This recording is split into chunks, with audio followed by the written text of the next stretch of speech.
resonating is when your body, when you sing and it resonates, it actually vibrates part of your body. It's physics, it's science. So, singing, when you sing, you just think, oh, it's from your throat. It's not, it's from the belly, it's from your root chakra. And you can actually do something I call, and I teach it here, it's called resonance tuning, where you can actually learn how to vibrate parts of your body.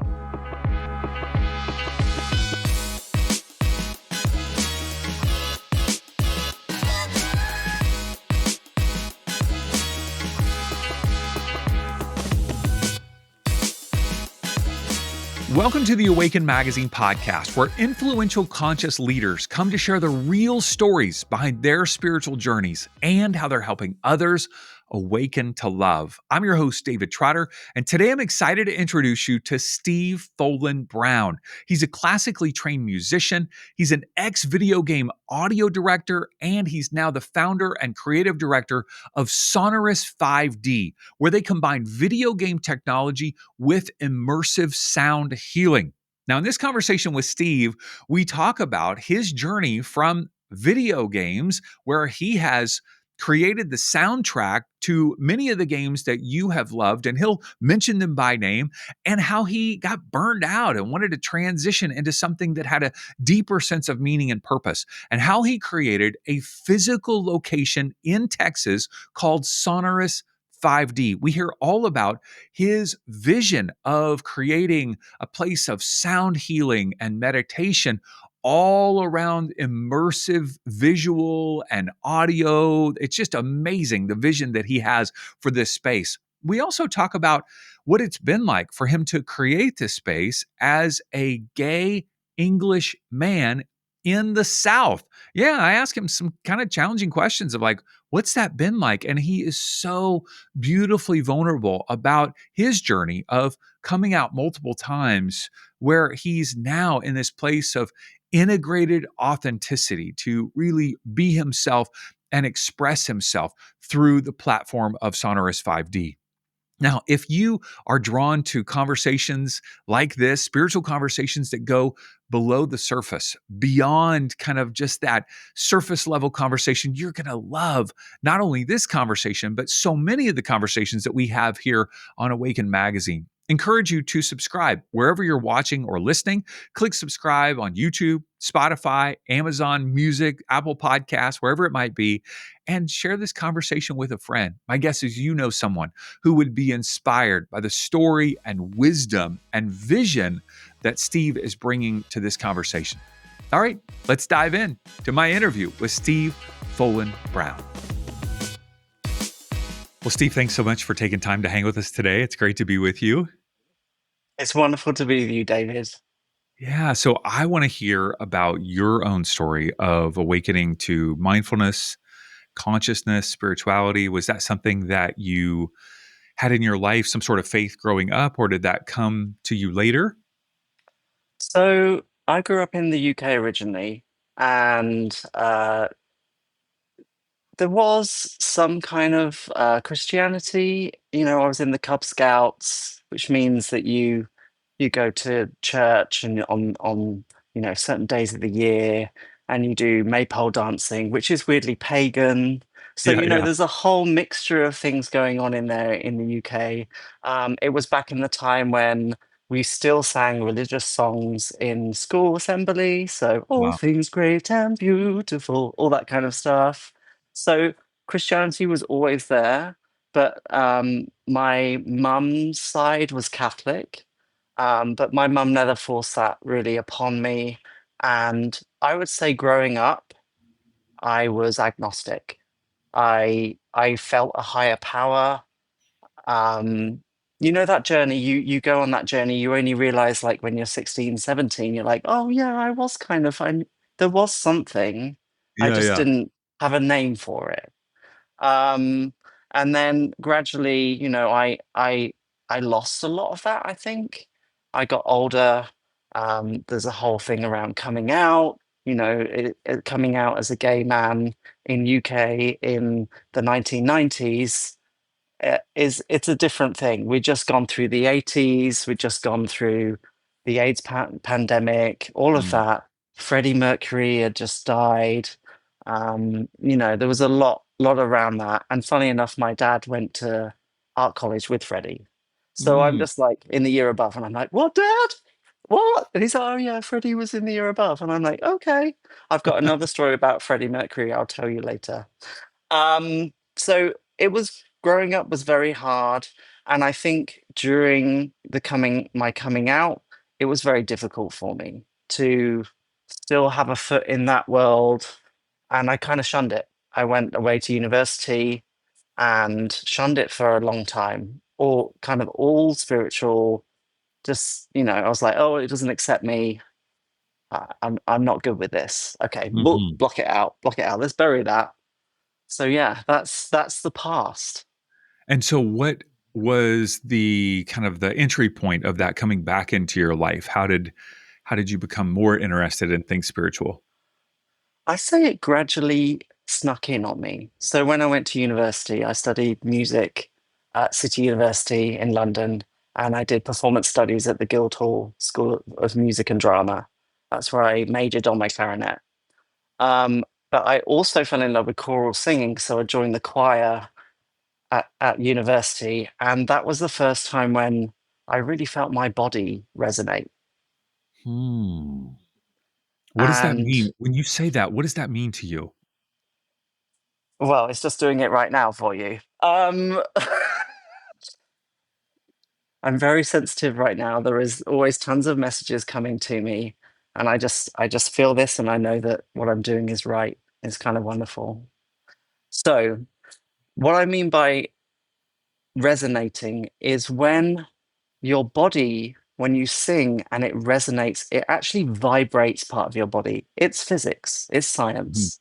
So everything has a resonant industry, a resonant frequency. This table here, it has a resonant frequency. That's why when you're in your car and you hear that the car next to you is vibrating because the subwoofer is vibrating at exactly the same frequency of the car door. That's what's making it vibrate. That's what is causing it to be sonorous. So, singing, when you sing, you just think, "Oh, it's from your throat." It's not. It's from the belly. It's from your root chakra, and you can actually do something I call, and I teach it here. It's called resonance tuning, where you can actually learn how to vibrate parts of your body. Even when I'm doing a sound bath, I say sound bath, I'm like the queen. Sound bath, sound bath. I have to say it in the southern way down here. Sound bath. I get people just look at me like this. "Huh?" And I'm like, oh, I mean a sound bath. Um, so even when I'm doing one of the sound bath treatments, I can get the people to sing with the exact frequency of the bowl. So, oh,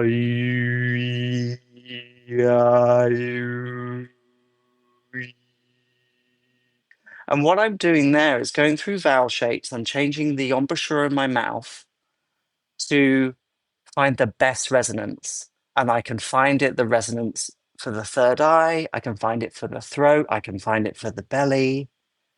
And it's a very powerful way of you connecting through sound to higher consciousness. Mm. There we go. Wow. Okay. That That was just came to great. me. Woo! Wonderful, wonderful. And that's what you experienced the first time when you joined the choir and started to Yes. sing. You felt that vibration, that resonance through your body. And how did that begin to open you up? Well, because the work we were singing were by the choral masters, they know the frequencies. Honestly, I think the frequencies and all this knowledge around sound frequencies have been around for, we know it has.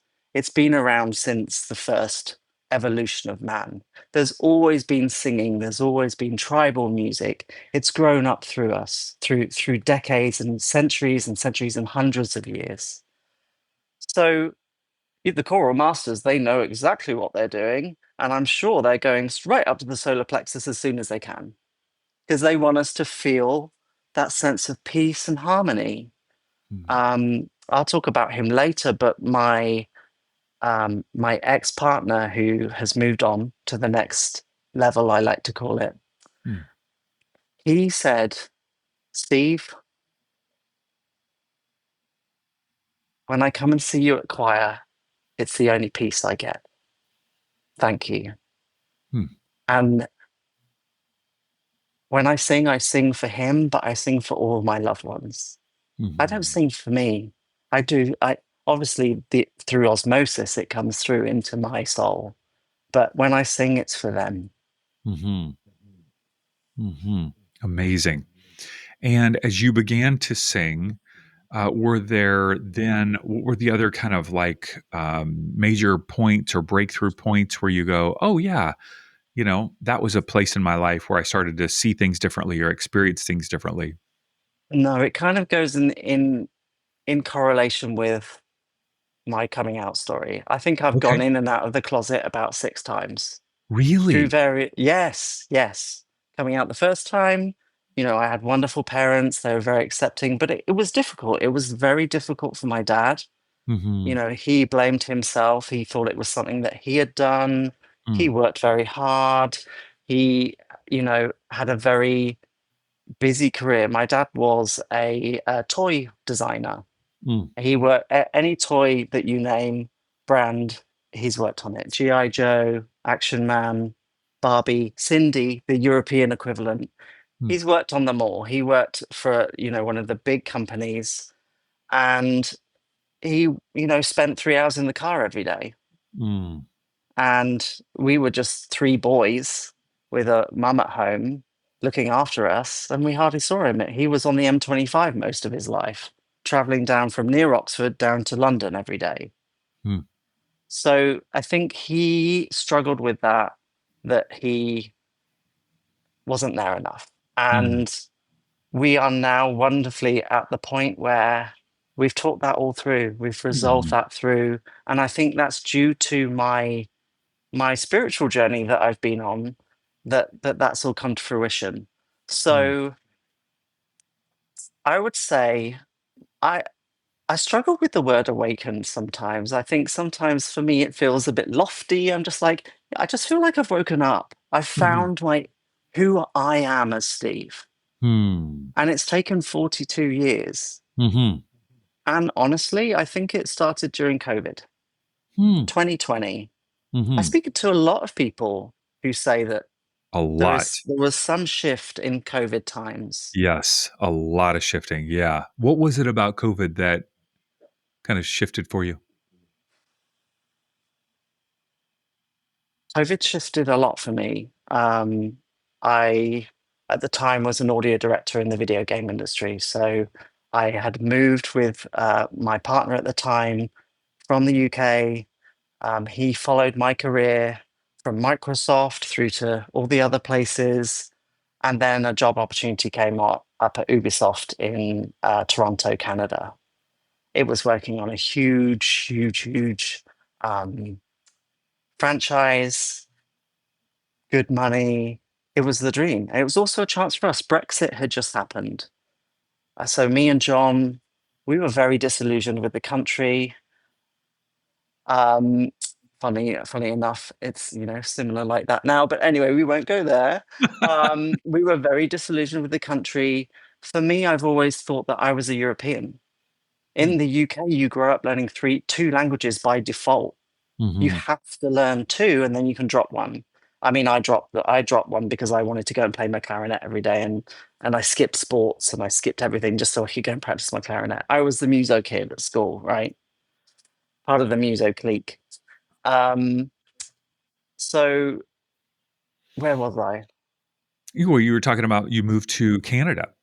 Yeah, so I moved to Canada for this dream job, and Canada, moving somewhere, David, it opens your eyes. It opens your eyes to new things, new people, new ways of doing things, completely different new way to get your tax set up and your car driving license. Oh, all that stuff is super, super stressful. We naively thought, oh, they speak English in Canada. It's a very different type of English. And, sometimes you feel misunderstood.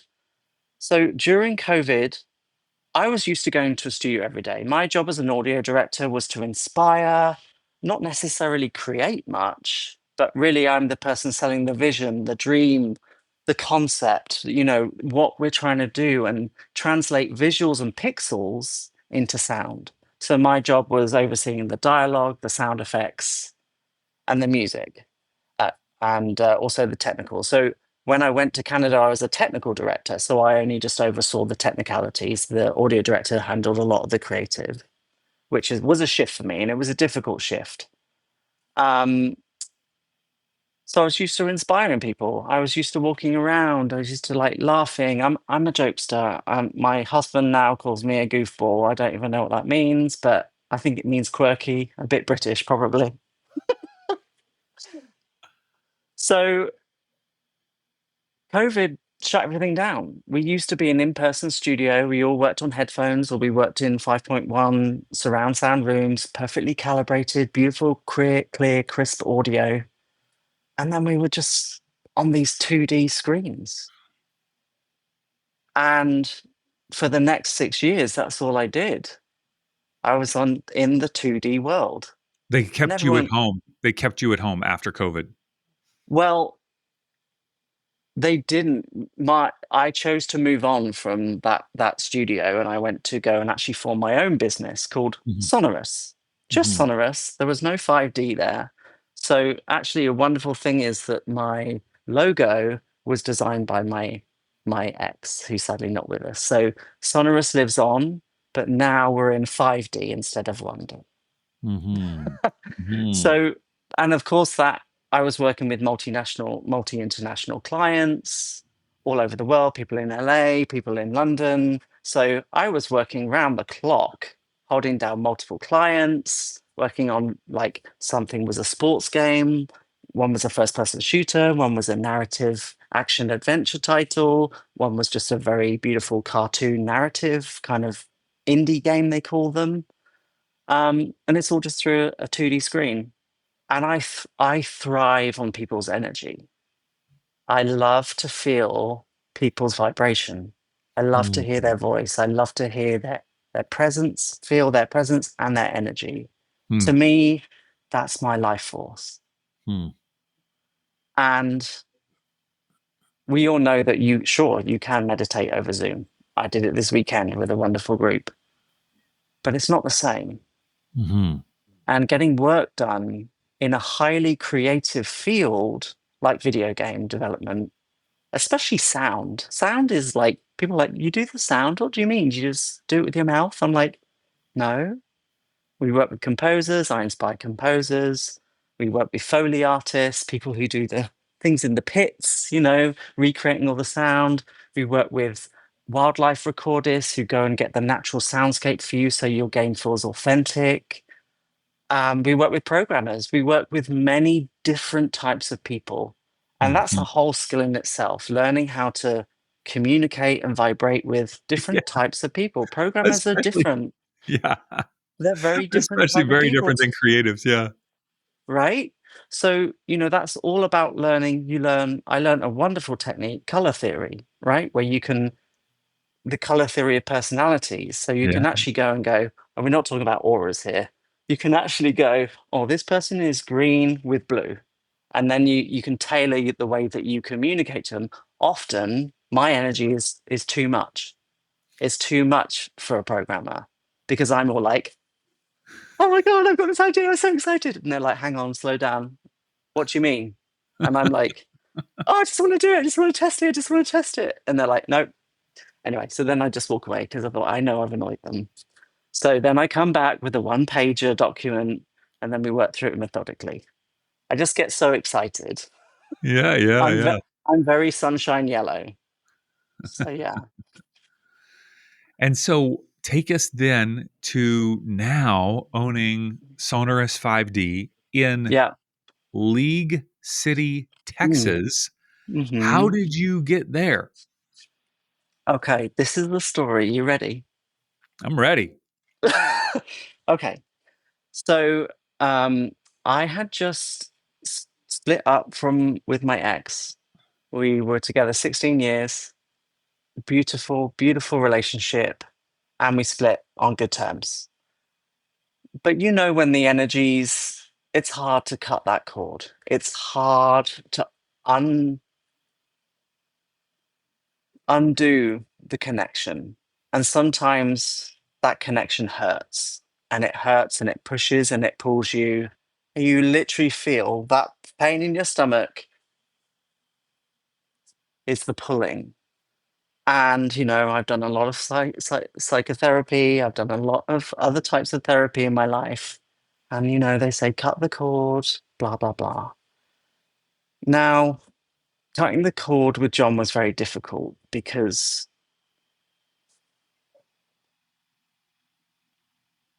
he had, let's say, wishes to move on. And very angry with the world. It was a very changing place. COVID, we know that time was very difficult for everyone. And I think we're still feeling the shockwaves from it for sure. So I thought, you know what, I just turned 40. And I was like, I've never been on vacation on my own. I've never been away. Where do I want to go? And I'm like, I want to go to Mexico. I'm just like, for me, I fell in love with Mexican food when I moved to Canada. Not poutine. Shh, don't tell the Canadians. And I went to Mexico, and that time in my life, I was doing a lot of yoga. I was doing tons of yoga. I'd just been to a busy convention in San Francisco, which is a big video game convention, GDC. Exhausted, absolutely exhausted. But I found a way to recharge, and that was through going to this wonderful hot yoga studio every day. It was black, it was pitch black inside, and it was my serenity. And so I got back from that trip and I hopped on the plane to Mexico. Funny enough, the hotel that I did book suddenly cancelled on me. And then I had to quickly scramble to find a new one. I was like, oh, darn, I really wanted to go to that one. So I just picked this other resort. I thought, oh, it looks nice. And then one day I just finished teaching a yoga class because the teacher didn't turn up. So I was like, oh, I'll give it a go. And then everyone's like, who's this funny English guy doing a yoga class for everyone? Anyway, I did it and I'm like, oh, I can do that. Oh, wonderful. I don't know where it came from. It was like some kind of, message, just the movements, everything came to me. It's just so easy. And I finished the yoga and I walked past this guy at the pool. That time, and actually always, if I see someone who looks good, I just like to tell them because it makes you feel wonderful. That little pet, that little like, oh, someone actually looked up from their phone and saw me. They saw me. How wonderful. So I walked past, he was wearing this beautiful black and white, cute, like two-piece, like matching combo. And I just went, I love your outfit. And then just walked past. I mean, I think a couple of hours later, some digital interactions came on with an app, maybe. Um, later found out it was the first time he'd ever downloaded the app. And funny enough, he'd only just come out to his family the night before he met me. Hmm. So the rest is history, David. I then we then lived long distance for a year. We did most of our interactions on a 2D plane. It's very expensive to get up and down, but we tried to see each other every 6 weeks. And it was wonderful, but it was also hard Yeah. because connection is just difficult over the screens. There's millions of distractions all the time. And so then, we were just sat here and he'd come up to Canada. He'd come up. He luckily had a sabbatical from work, and he came up to Canada and stayed with me for 3 months. And we were back down in Houston, and I said to him, "How much did you like Canada?" And he's like, "I liked it. I really like the nature. I love that we can go and walk in the beautiful, hills and the beautiful forests. But not really." And I said, okay. And I said, well, I like it down here. I love it down here. He calls me a lizard because I'm from the UK. It's cold most of the time. It's grey and drizzly. Here is sunny and humid. So I feel like I'm in the south of France all the time. So I'm just like, so I said, well, why don't we just, why don't we just do this? And here I am. So how did Sonorous happen? I kept going in the games industry. I got more and more, high profile clients. And unfortunately, well, fortunately, I'm going to reframe this. Fortunately, the more high profile they are, you do the things that sell, right? You do the big triple A's, the quad A's. And I found myself just doing more and more games that had violent content. That was really the theme. And, I'd suffered from depression for 10 years. I was dosed up to the eyeballs on antidepressants um, for those 10 years, right through Canada. I think all the stress of moving to a new country, doing a job that I didn't really love. It wasn't creative. It was very technical. Wasn't my kind of brain. Yeah. And I think that led to a very, very dark time in my life. And then COVID hit. Hmm. And anyway, so I was working on more and more games that I was designing gun sounds for. And like my ears they're shot, David. I worked on Guitar Hero 4, 5, and 6. For days and days and days, I would sit editing snare drums because in order to do the processing for Guitar Hero, when you don't play the snare, you don't hear it. But we were getting through masters from the studio that were just old, right? So this is where Freddie comes in. So we were working on We Will Rock You, or it was one of them. I'm probably breaking NDA here. No, it's gone. The NDAs have gone. I'm sure they're gone. Anyway, um, we were working on one of Freddie's tracks, and part of that, we are the ones, the audio engineers are the ones who decide which guitar parts go onto the matrix, Hmm. coming down the screen. Hmm. And that, that's a joy in itself. You're like, do nee nee nee, do nee nee nee. So then we would slightly tweak the mix so the guitar is more prominent than the master. But the wonderful thing when I was working on some of Freddie's work was I had Freddie's vocals and I had them isolated. And I don't think anyone has them apart from the engineers who recorded him. Freddie Mercury was so sonorous that when he sang, when he did these double track lays, his vocals phased. And phasing is when you have an audio signal and then it's mirrored at the back. And then it feels like it's like hollow and watery. It sounds very weird. And you're like, why does this sound so weird? You hear it sometimes on a Zoom call where the compression goes a little bit funky. And that's called phasing. And that's unheard of. You don't hear that. He was such a pitch perfect, so in tune with his voice and his mind and his body that it would phase. Amazing. Amazing. And so you then now find yourself in Texas with your new partner. Yep, And what my was the vision? husband. Your I'll get in husband trouble. now. I'll get in Yes. trouble if I don't say husband. Yeah, yeah, yeah. Where did the vision for Sonorous 5D come in? And tell us what it is, what people experience there. Tell us all Mhm. about it. So I've practiced yoga for 12 years. And my meditation journey kind of started in 2022, just with like Headspace, doing some of the meditations on there. And then I found the Monroe Institute, Bob Monroe, and that wonderful team of people, sound engineers, pioneers in binaural technologies. I started doing some stuff on the Expand app. And what did it do? It expanded me. Mm. um, that's a whole other story in itself. Wild ride. I'm very sensitive. I can light myself up very quickly. It's easy for me. Um, yeah. So basically, Sonorous 5D was mainly born at 3 a.m. in the morning. My husband is like, "Are you okay, Steve?" I'm like, "Yep." Writing down things. I had to have like a whole leaflet of paper by my bed so I could capture the ideas. Then I could never get back to sleep. He's like, where are you getting your energy from? And I'm like, I don't know. I don't know. So it was born at 3 a.m. and it was the period from, I'd say, January through to March.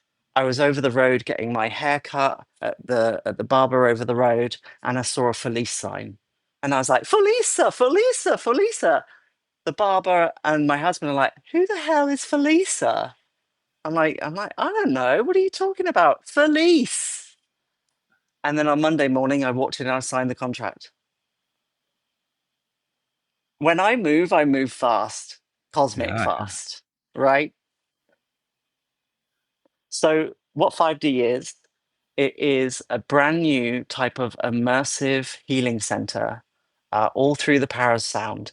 And for those of you who don't know what sonorous means, it means large vibrational resonant frequency. So, perfect.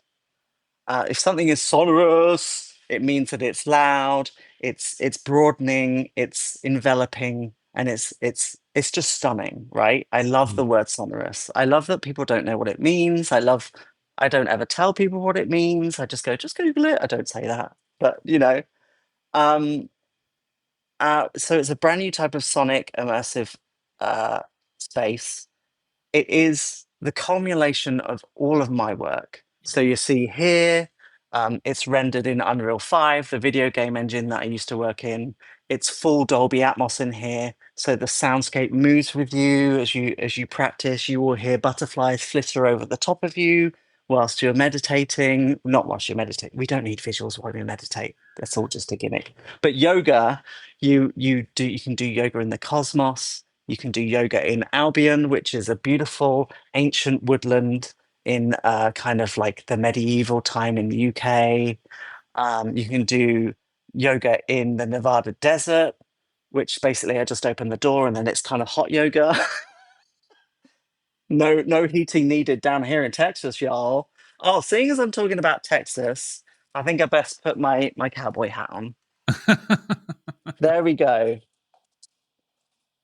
So that's what it is, and I do sound healing. I just basically woke up and I'm like, oh, I've done this all before. I studied world music at university. I played the gamelan, which is Balinese metallophones. I'm just like, I've done this before. This is me. And the wonderful thing is, this is me. This place is 100% Steve. It's 100% Steve. It's 100% Stevie B, which is all my industry friends called me. It's 100% June Sarpong Fu, who we can talk about in a second. It's Sonar de Muse. I have broadened myself to finally accept who I am. Hmm. And it feels wonderful. I was on Mhm. a meditation call yesterday, and we're working on this meditation series by a wonderful person called Mark Serto from the Triad Mind. And it's not about out of body, it's in the body experience. As above, so below. I did a lot of woo when I was coming up with Sonorous, and you can see that in it. We have a room called Cosmos Meadow. Like, I did a lot of traveling, let's just say that. But I forgot to ground. And it has been a rocky time. So I've now learned how to ground myself, how to go inward, and to start going the other way. Rather than trying to escape, actually go through who's the core of who I am. Mhm. And I was on a call yesterday and they said, how's it going? And I said, I'm just going to use an audiovisual analogy for you. And funny enough, the synchronicity is it's from one of the films that I studied at university. We were studying the audiovisual synchronization. So I said, imagine you're hearing Vangelis, the Vangelis score for Blade Runner. There is a glass wall in front of me, and on it has all these things. It has fear. It has all the mistakes I've made that I perceive that I've made in my life. All of the things that I think were holding me back. They were all written on this glass wall. And what happened was when I started doing this meditation, learning how to meditate, is I feel that finally I have burst through that glass, like in that scene, David, where he Mhm. bursts through in slow motion and the Mhm. glitter is going, this wonderful sound design, which weirdly is just glass shattering reversed. Anyway, that's a bit of a sound design thing for you. Um, I feel that I am literally looking at every crystal piece of glass and I'm just going, bye. And then I just go, oh, that's Steve. How is this expression of Sonorous 5D, you stepping into this environment, creating this environment as an expression and embodiment of you, how is this different than, let's say, the other 6 times that you came Mhm. out? Yeah. Uh, how is it different, and how do you feel like this is like?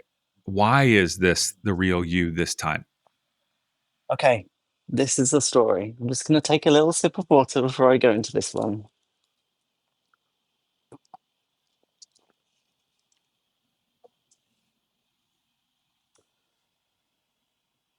So, when you go to music college in the UK, you rock up, you're like this, da, da, da, where's my clarinet? Oh, here it is. I'm so good.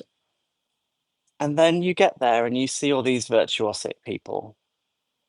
And it's literally like it comes down from above and just permeates through their fingers. They're just whipping all over the clarinet. I'm like, okay, I can do that, but about 7 months later, after about a lot of practice with scales, right? Mhm.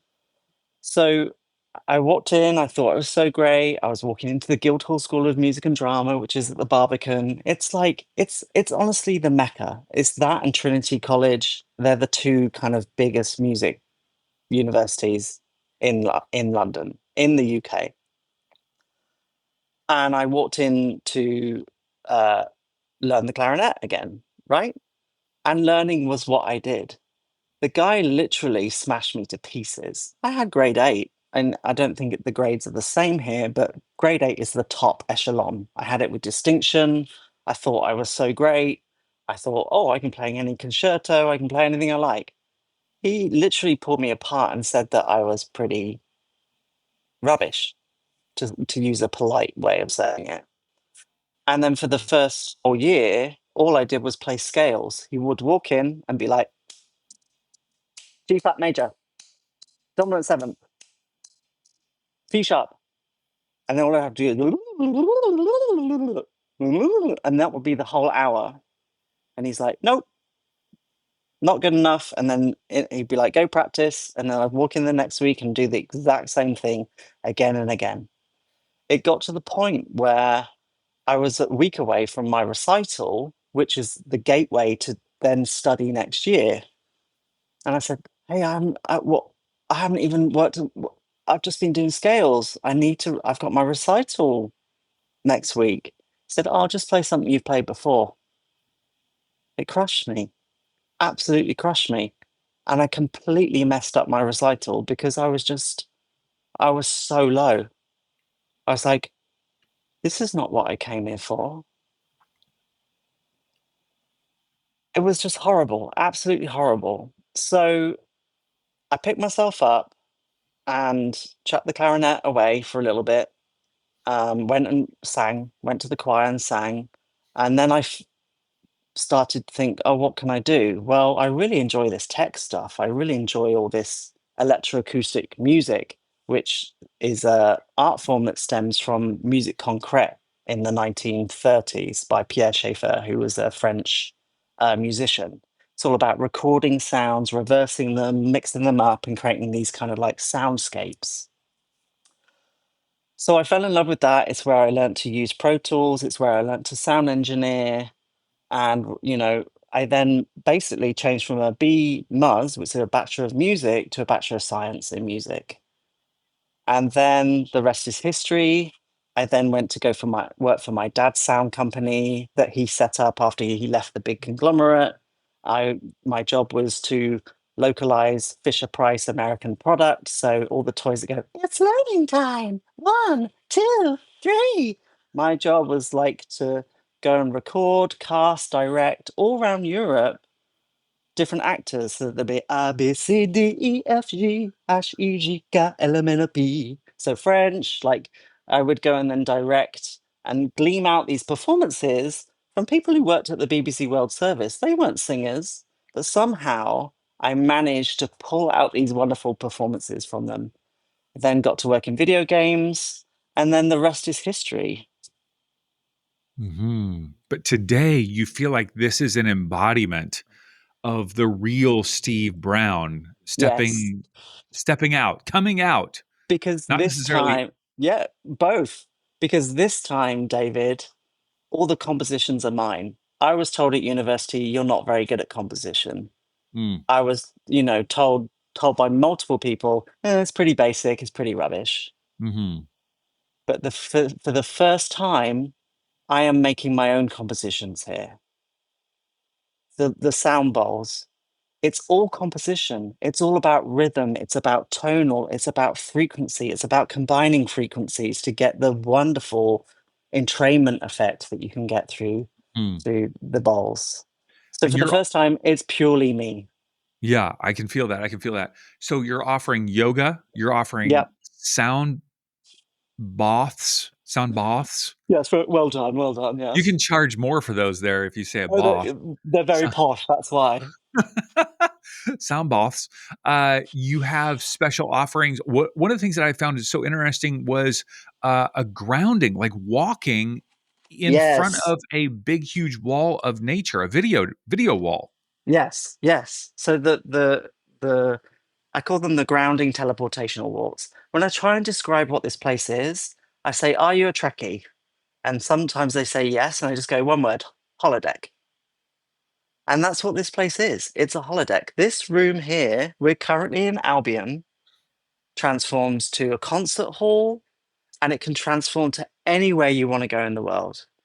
I Hmm use a video game development analogy of the various stages of video games. Video games take years to make, 7 years to make sometimes, and they go through various stages of development. So we use like prototype, alpha, beta, gamma, and then gold master. That was the day when we used to burn them onto CDs, and that was just wonderful. You walk in and you see the producer, exec producer, like hold up the gold disc and be like, "We did it! We shipped it!" So, but that doesn't happen anymore because everything's downloaded, right? So, yeah, I say it's a holodeck, but the grounding teleportational therapy, people can walk in and go, "Hey, I just want to go for a walk. We're landlocked here in Texas. It takes 3 hours to get to a forest. It's not like Canada." hmm People can walk in their lunch break and say, "Hey, I want to go for a walk in Colorado." I get the treadmill out and the projections go up on the wall. And because I've worked in VR, I know the tricks that we can do, the sound tricks and the visual tricks to make people feel like they are there. They are in that immersive experience. So they can come and do that. And then now the next evolution, so it's a prototype phase. Yes, it's using video. Yes, it's like a, a basic treadmill, but the alpha version will be projected on all three walls.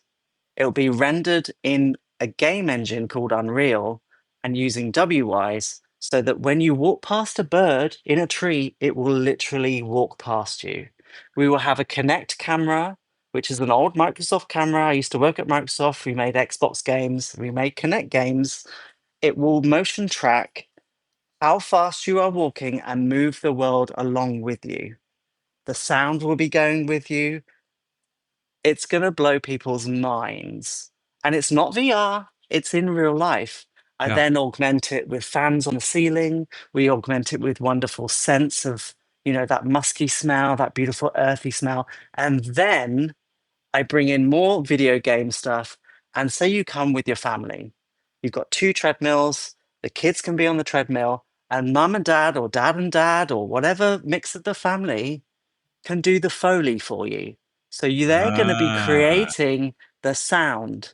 So you've got this whole audio visual body experience, the weight grounding as you walk every foot, the transference from heel to toe for the people doing it. And then the other people are going to be making the sounds for you in synchronization. Doing footsteps in Foley is meditative. It's like chewing gum.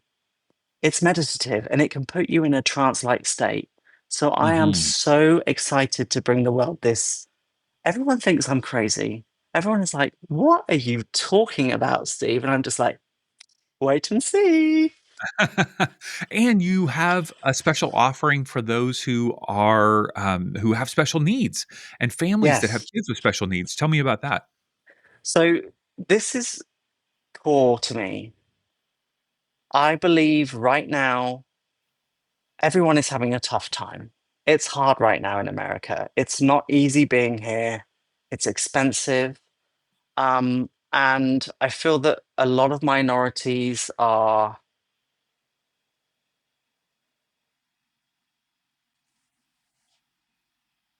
feeling attacked or pushed down or dimmed. People are feeling dimmed, and no one gets to dim our light.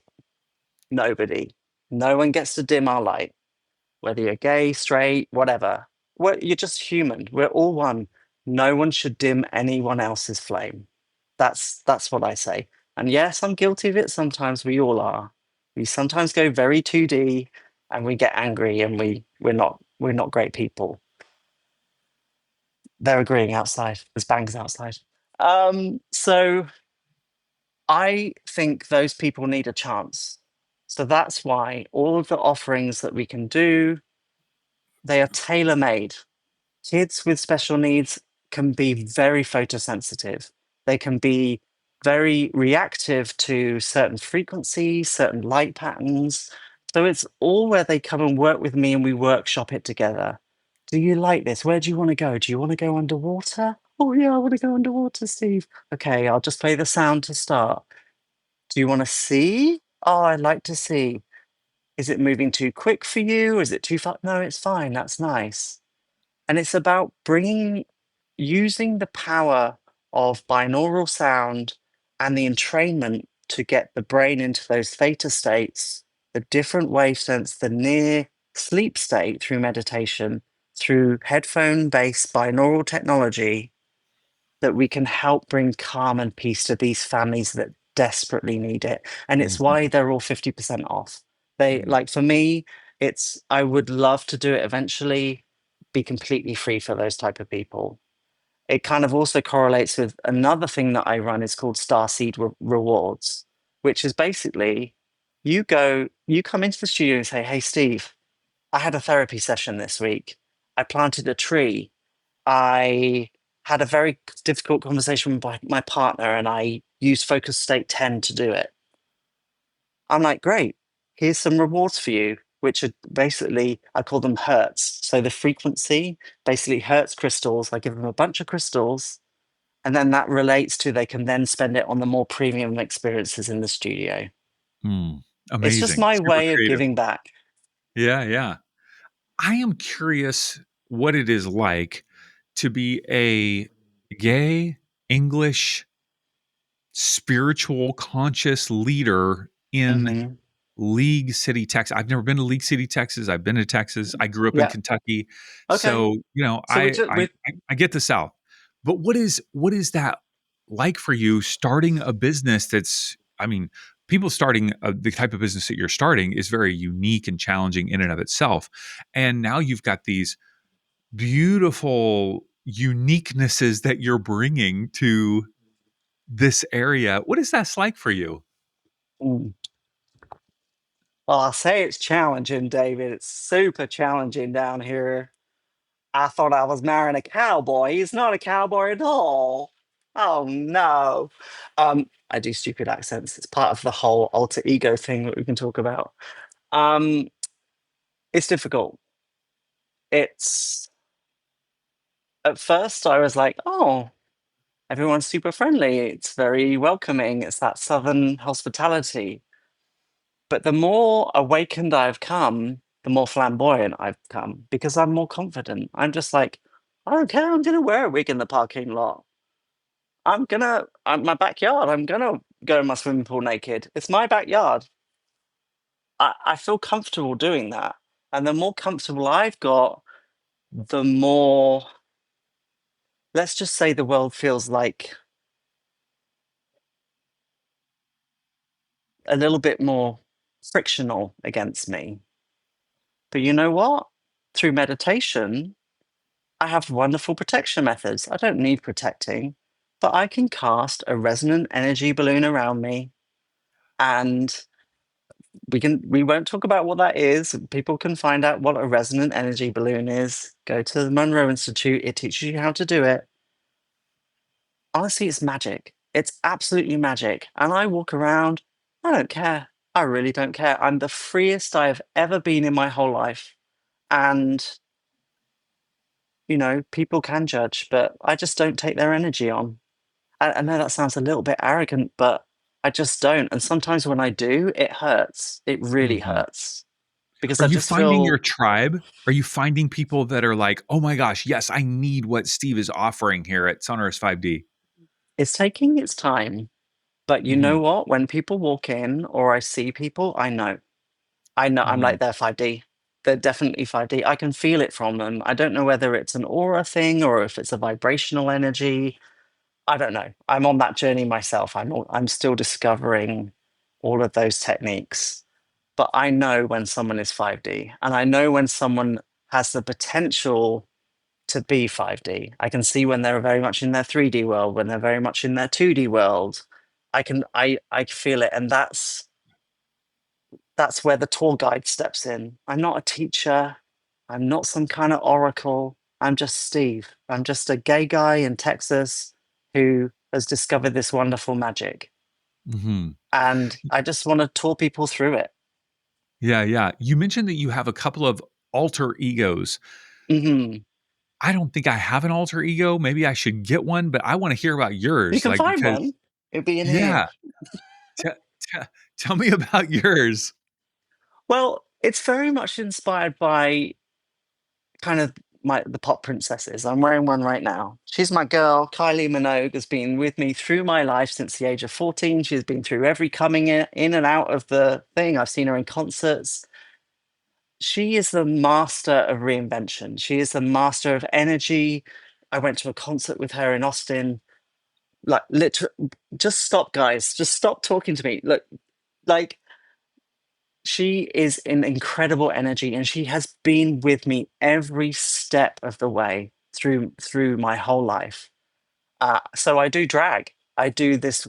We convert up from the Zen, the usual very like state that 5D is at, and we do what I call a DDP, a drag dance plate party. So we have vibrational plates, the plates that do the vibrational, and they're all set up. And then I do a drag performance in front of them. And I do tribute. So of course the first one had to be to Kylie Minogue. The next one is coming up is Houston's very own Beyonce Knowles. So, it's I do very bad drag, and it's called tranimal drag. It's not trans, basically means tran animal. So it basically gets away the excuse that I can keep my beard, I can keep my hairy chest, and then I just put an animal on me, and then just do very bad drag. So, no holds bar. She's this woman. She's from the UK, and she's like really quite like very outspoken, and she just talks like this very quickly, and then she's very confused. But she's actually working with my other alter ego, who is called Sonar de Muse, and Sonar de Muse went to music college in the UK. He is prestigious composer and is classically trained.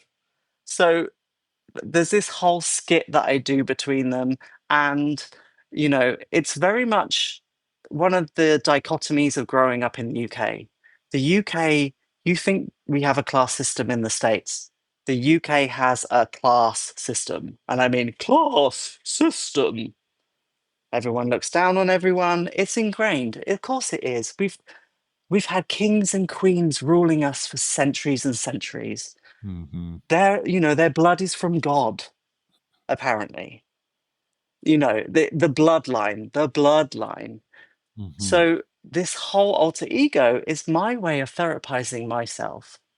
I Hmm. never was posh enough or educated enough to go to the higher echelons of society. My mum and dad, we were middle class, but we were never upper class. They all went to Eton College and all that stuff. They mainly run the government sometimes. So, and then there's the other scale of people who don't have much money, who struggle every day. Poverty in the UK is at the highest it's ever been, but very similar to the States. People going to food banks, people just like literally hand to mouth. They can't afford yoga, they can't afford meditation. But they desperately need it. Hmm. And for me, having these alter egos at the very different spectrums of the perceived class culture is my way of therapizing that I didn't fit in any of them, and I showcase the stupidness of that lot and the stupidness of this lot, and how hopefully, through Sonar de Muse actually does the meditations with June, and she works on herself and she therapizes herself through meditations working with Sonar. Hmm.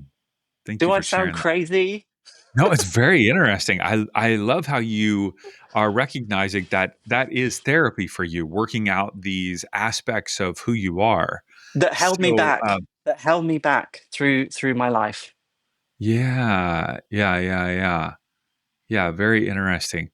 Um, so I'm curious because I think I've seen some things that you've written online, or maybe I'm making this up. I don't know, but your whole life is so enmeshed with technology. Technology Yes. is such a like it's a powerful tool that you have utilized. You are a master of technology, and yet I also have this sense that you have a like a Mm. uh, I don't know, like want to help people get away from technology, but Yeah. yet you're using technology to get away from technology. Like, how do you Yes. navigate that in your own mind and life? That's a wonderful question. So I have struggled hugely with technology for the past 3 or 4 years. Through COVID, through what it did to my career, for the perceived effects that made me lonely and isolated. I'm such a social guy. I need people. And I was so angry. I was angry with the video game industry. I was angry with my phone. It turned it black and white. I even got to the point where I turned it to a dumb phone. Um, and then I went, I still do it. I have my iPhone here.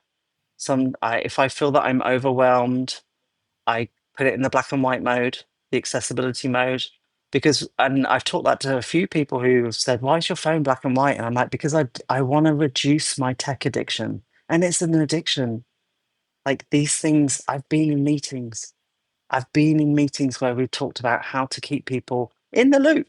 It says with nice words. It's said with nice words. How do we keep them hooked? Hooked. How do we keep them playing this game for 6 hours, 12 hours, 25 hours, 20?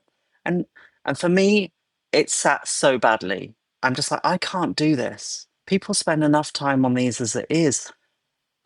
I just didn't want to live in the 2D world anymore. I wanted to get back to 3D. I wanted to find connection with people through vibration, through presence. And I literally got to the point where I nearly chucked this iPhone in the bin. In the trash, sorry, in the bin. British sneaking in again. Um, but that's something I'm working on right now, David. I have a wonderful spiritual guide up in Canada, and she said, Steve, do you think you're angry with technology? And I said, hmm, yeah, I'm livid. I'm livid. I perceive that it made me ill. I'm livid that it takes away connection with people when you're sat around a table and people have their phones out. You watch films from like even 2000 right now, and you're like, this would never happen. Everyone's got the phone in their hand. Everyone's like so distracted. I call it digitally frazzled. And I did a post about this on Instagram at the weekend.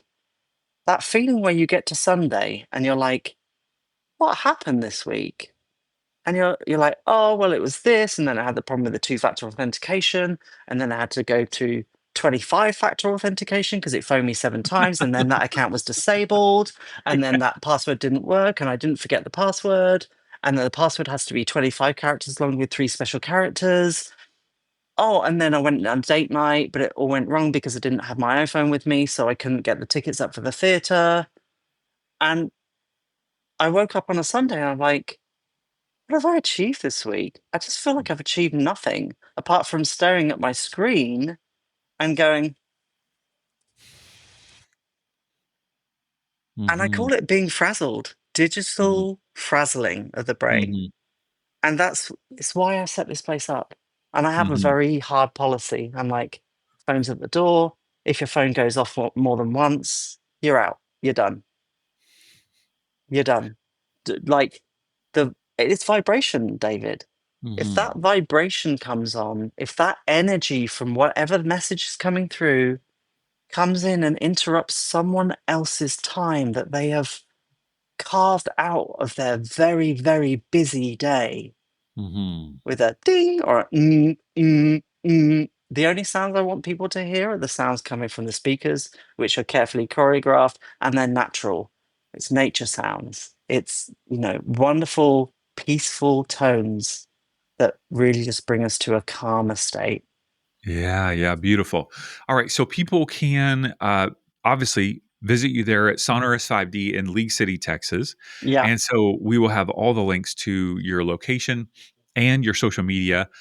I think, boy, the thing that I think about is people are going to want you to start coming to their studios and being consultants, to be a consultant and setting up these systems at their studios, right?